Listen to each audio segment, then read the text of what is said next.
2024 is the year I got back into anime, so we're going to be ranking all of it from the absolute cinema to the straight trash to the why the heck did they name that this? This is ranking all the anime I watched in 2024. Alright, first we got Black Clover.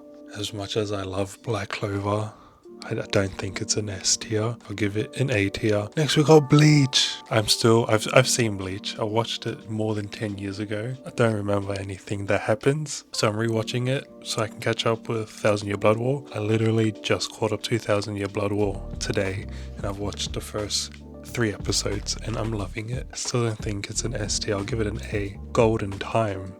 Feel like Toradora, but want something a bit more mature, try Golden Time. Man, this feels wrong because I put Black Clover and Bleach in A tier, but I'm giving Golden Time to the S tier. I really enjoy the way Golden Time explores, relationships on a deeper level. Yeah, the little argument between what's the main character's name? Tada Bunry and the childhood friend when they're in like the festival club practice. Blue Box is the GOAT of new romance animes. I think Blue Box is going to do what Toradora did all those years ago. It's going to be the new you like romance? Watch Toradora. But now it's you like romance? Watch Blue Box. So I give it an S, but I want to give it an S. There's not enough episodes out yet for me to give an S. So I'll give it an A. Days with My Stepsister. This is an anime I watched purely because I thought the name was a meme. So I needed to watch it to see what it was about. It ended up being really good. It's a weird name, Days with My Stepsister, but they're strangers first. Watakoi. Love is hard for otakus. A really good example of just grown up, slice of life romance. I'd rate it higher because I loved it, but the ending, I don't like where it ended off. It's not even that the ending was bad. It's just that it ended like it did what Dandadan did. It ended in the middle of an episode. So for that, I gotta give you B tier as well. 2.5 Dimension Seduction. This is another anime I watched because I've seen so many, clips and memes about it. And I can't lie, the first few episodes, super fan servicey, really dull. But then as the series progressed, it got so much better. It's like one of the shows that did a harem right. Where the anime left off, I was on such a cliffhanger. I started reading the manga right after. And the manga's pretty good too, so I would give it... Do I give it an A or B? I still gotta give it a B. This is my problem. I love a lot of these shows, as in I get a lot of enjoyment out of them, but I can recognize a lot of their bad parts, plot holes, missing links. And it's just what do I weigh it up on? How good the show is or how much I enjoyed it? Chainsaw Man. You go in the A tier straight away. I am going to read the manga. I have a list, currently I'm trying to catch up with Bleach. So I haven't even been reading any manga. Well, I caught up with Fragrant Flower Blooms with Dignity, which is another peak romance manga. Everybody's gonna go crazy. Caught up with that manga 2 weeks ago. Since then, I've been trying to catch up on Bleach, so I haven't been watching or reading anything else except for the seasonal stuff. Once I catch up with Bleach, I'm finally gonna start Berserk, which I got 2 of the deluxe volumes over there, which I got for Christmas. That was cool. And then after I read Berserk, I'll start reading Chainsaw Man and Black Clover. Anyways, we got Alia Sometimes Hides Her Feelings in Russian, and I just this is a normal rom-com. I guess I'll give it a B. Demon Slayer.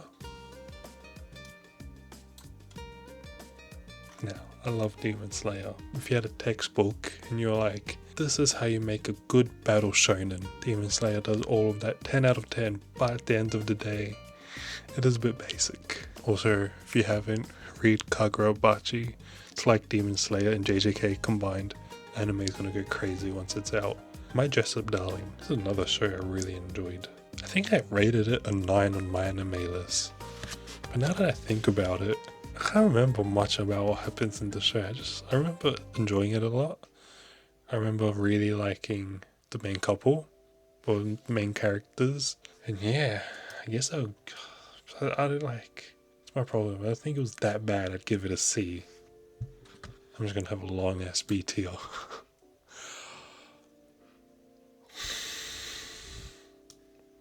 Kaguya-sama Love is War. In my opinion, the best rom-com anime there is. Just from the actual plot, where the main character, the female main character, like each other, but they don't want to be the one to confess, so they play games to try to get the other person to confess. It's a really fun plot line, and then mix in the amazingly written side cast. Ishigami probably being my favorite character, either Ishigami or Kaguya's maid. Each episode could be about one of the side characters, and you will not lose interest. Talking about a really well written side cast. Fragrant Flower absolutely nailed the writing of the main cast. Anyways, moving on. MF Ghost. Really love MF Ghost. If you don't know what it is, it's like, you know, Boruto to Naruto. It's that, but with initial D. Initial D being Naruto. But I gotta give it a C. As much as I love it, as much as I am enjoying it, it's a bit stale. Jujutsu Kaisen. It's ended, the manga's ended, anime's not, but I was reading the manga, so I have read it. Ending, yeah. If you haven't read the ending for JJK, skip to this time. Basically, I thought Sukuna should have won. I don't think everyone coming back to life out of nowhere should have been a thing. Yeah, I don't like how a lot of plot points didn't get fully explored, or like we didn't get the closure to it.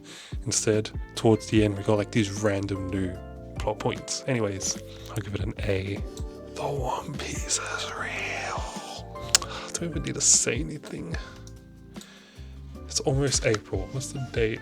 As of recording this, it's Wednesday, February the 12th, 10:54 p.m. One Piece comes back in March. I'm so excited. I'm so excited. It's like one of the only shows I'm not going to read the manga, just because of how much I love the anime. Hopefully people aren't going to spoil it since I said that. Anyways, Your Name. I give it an S. Probably my favorite anime movie. If you want that magical feeling, but then you also want to cry and want to watch a romance with some good music, what's Your Name? Or any of, I forgot the director's name, or any of his films. Too Many Losing Heroines. I'm going to give this a high A. Probably one of my favorite shows from 2024. 2024 had some bangers, as you can see, but if you don't know what it is, it plays on the trope of when the girl confesses, it's like, yep, you're now a couple. But what Too Many Losing Heroines does, it's a bunch of girls who all got rejected, who get close to, I forgot his name, who gets close to the main character, but the main character is not interested in them. It's a really fun and interesting show to watch. Next, Amagami Sisters. Now, to be fair, I dropped it after like episode 9 or 10. I just thought it was getting a bit repetitive and it was a bit boring. But, you know, I've been seeing hype on it lately, so I might pick up where I left off and watch some of the new episodes. My Love Story for Yamato-kun at level 999. Yeah, just, you know, very cliche, popular girl, gets with nerdy guy. Horimiya. What do I give it a B? Nah, I can't give it a C. I'll give it a B. I really do enjoy Horimiya, but I do think it is a bit overrated. Like, it is a slice of life. Horimiya, Hori, and I forgot the guy's name. Hori and the guy, they are a more realistic representation of what a couple would look like. But I don't know, the whole show is like kind of monotone. It's a little boring to me. And we got Ghost Stories dub. Yes, dub. I'm not going to include it in the tier list purely because the dub is what makes it. If you don't know the story behind the dub, when they were bringing it over to the Western world or to America, they were like, yeah, just do whatever you want. And so we got all of these crazy ass scenes. The reason I'm not going to put it in is because the dub does not follow the original storyline at all. So yeah, Oshinoko, you already know where that's going. Oshinoko, one of my favorite animes to date. The second season, which is I don't even know what you call it, like the play arc, where they performed the play. Probably like top 5 arcs for me of all time. Everything from the animation, the story, the development, all the side plots. It was like, I got the same excitement I did when I watched like when you first see the 5 Kage square up against Madara. Even though Madara like wipes all of them out, but that initial hype and you're like, oh, Shark's about to go down.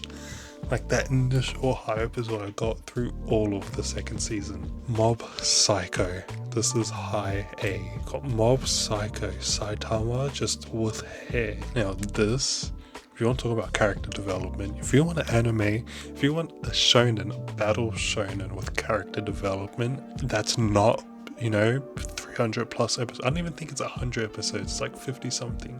Watch Mob Psycho 100. 365 Days to the Wedding. Honestly, Under Love's War, probably also one of my favorite rom-coms. What it's about, the two main characters, they work at a travel agency in Japan, in Tokyo. This travel agency is opening up a new location in Alaska basically. And they're like, hey, we're opening this new location.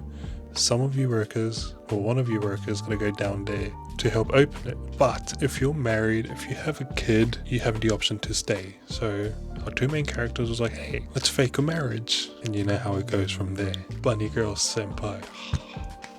When I watched this anime, when I watched the first 3 episodes, up to the initial confession scene where he's standing outside of the building, I thought it was peak. Because it was peak. It was peak.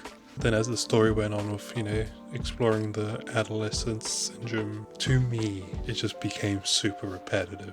It was so repetitive to the point where I almost couldn't stand it, which sucks. Unfortunately, I'm going to have to give it... I'm going to give it a C or a B. I'll give it a high C. Next we got Pseudo Harem, easily high B. Really just cute, wholesome slice of life. If that's what you need something you can just, watch while you eat every now and then. Like you don't want to show that you're gonna binge, but you want to show that you can sort of be invested in. Pseudo Harem's one of those shows. Rent a Girlfriend. I have a love-hate relationship with Rent a Girlfriend. It's so bad.